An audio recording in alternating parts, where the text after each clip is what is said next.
मोअज़्ज़िज़ काश्तकार, गंदम की भरपूर पैदावार हासिल करने के लिए ज़मीन की अच्छी तैयारी बहुत ज़रूरी है।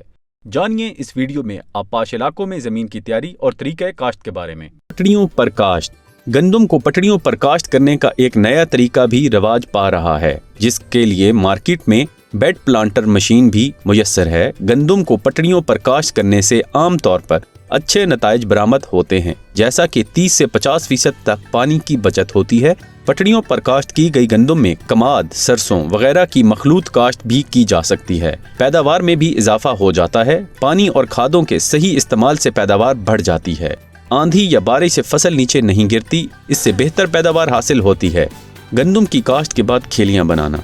अगर छट्टे के जरिए काश्त की गई गंदम में रिजर के जरिए खेलियां बना दी जाएं तो इससे न सिर्फ पानी की बचत होती है, बल्कि फी एकड़ पैदावार में भी इजाफा हो जाता है।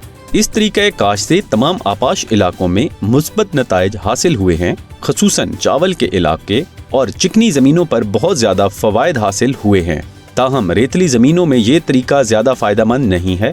रेतली ज़मीनों में इस तरीके काश्त में आम तरीके की निस्बत 10% ज़्यादा बीज इस्तेमाल करें। गंदम की मुनाफा बख्श काश्त के हवाले से मज़ीद मालूमात जानने के लिए हमारी हेल्पलाइन पर कॉल करें और हमारा यूट्यूब चैनल सब्सक्राइब करें और बेल आइकन दबाना न भूलें, ताकि हर नई आने वाली वीडियो से आप रहें बाखबर।